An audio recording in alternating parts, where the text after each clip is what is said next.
Baiklah, saat ini saya akan menjelaskan tentang materi antibodi. Yang pertama adalah definisi antibodi. Antibodi adalah protein yang dapat ditemukan pada darah atau kelenjar tubuh vertebrata lainnya dan digunakan oleh sistem kekebalan tubuh untuk mengidentifikasikan dan menetralisasikan benda asing seperti bakteri dan virus. Mereka terbuat dari sedikit struktur dasar yang disebut rantai. Terdapat beberapa tipe yang berbeda dari rantai berat antibodi dan beberapa tipe antibodi yang berbeda. 5 isotipe antibodi yang berbeda diketahui berada pada tubuh mamalia yang memainkan peran yang berbeda dan menolong mengarahkan respon imun yang tepat untuk tiap tipe benda asing yang berbeda yang ditemui. Berikut adalah jenis-jenis antibodi. Antibodi atau imunoglobulin adalah molekul glikoprotein yang tersusun atas asam amino dan karbohidrat. Molekul imunoglobulin dapat dipecah oleh enzim papain atau pepsin protease menjadi dua bagian, yakni fragmen antigen binding, yaitu bagian yang menentukan spesifitas antibodi karena berfungsi untuk mengikat antigen, dan fragmen kristalisabel yang menentukan aktivitas biologisnya dan yang akan berkaitan dengan komplemen. Sebagai contoh, imunoglobulin G mempunyai kemampuan menembus membran plasenta. Molekul imunoglobulin berdasarkan ukuran molekulnya dapat dibedakan menjadi 5 kelas, yakni kelas imunoglobulin G, A, M, D, dan E, dan masing-masing kelas dapat dibedakan menjadi subkelas-subkelas. Yang pertama adalah imunoglobulin G, merupakan antibodi yang paling berlimpah dalam sirkulasi. Terbanyak dalam serum 75%, antibodi ini dengan mudah melewati dinding pembuluh darah dan memasuki cairan jaringan. Imunoglobulin G juga menembus plasenta dan memberikan kekebalan pasif bagi ibu ke janin. Imunoglobulin G melindungi tubuh dari bakteri, virus, dan toksin yang beredar dalam darah dan limfa dan memicu kerja sistem komplemen. Yang kedua adalah imunoglobulin A. Imunoglobulin A dihasilkan paling banyak dalam bentuk 2 monomer Y, suatu dimer oleh sel-sel yang terdapat berlimpah pada membran mukosa. Fungsinya menetralkan toksin dan virus, mencegah kontak antara toksin dan virus dengan sel sasaran, dan mengumpalkan atau mengganggu gerakan kuman yang memudahkan fagositosis. Yang ketiga adalah imunoglobulin M.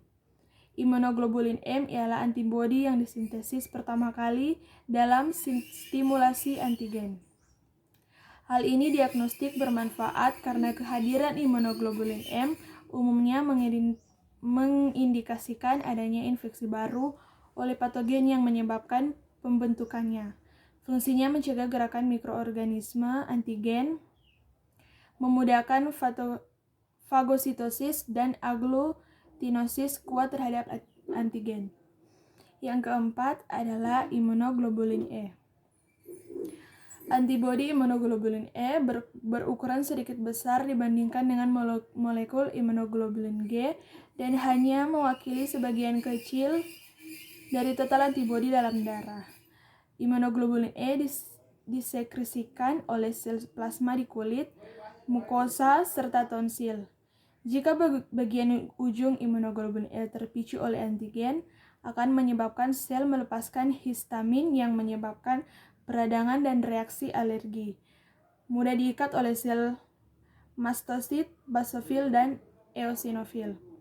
Dan yang kelima adalah imunoglobulin D. Sedikit ditemukan dalam sirkulasi. Antibodi imunoglobulin D tidak mengaktifkan sistem komplemen dan tidak menembus plasenta. Imunoglobulin D terutama ditemukan pada permukaan sel B yang kemungkinan berfungsi sebagai suatu reseptor antigen yang diperlukan untuk memulai diferensiasi sel-sel B menjadi plasma dan sel B memori. Tidak dapat mengikat komplemen, mempunyai aktivitas antibodi terhadap makanan dan autoantigen. Yang berikut adalah mekanisme produksi antibodi. Pembentukan antibodi. Leukosit yang berperan dalam sistem kekebalan tubuh terdiri atas fagosit dan limfosit. Fagosit merupakan sel yang menghancurkan benda asing yang masuk ke dalam tubuh dengan cara menelannya atau fagositosis. Fagosit terdiri atas neutrofil dan makrofag. Neutrofil terdapat dalam darah, sedangkan makrofag mampu memasuki ke dalam jaringan ataupun rongga tubuh. Limfosit terdiri dari dua jenis, yaitu limfosit B dan limfosit T.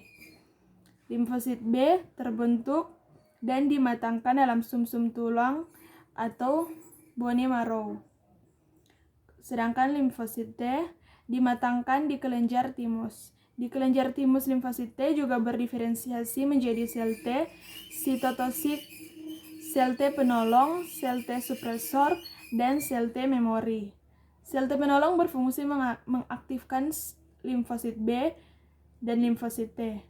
Sel supresor berfungsi dalam mengurangi produksi antibodi oleh sel-sel plasma dengan cara menghambat aktivitas sel T dan sel T sitotosik. Berikut adalah cara kerja antibodi.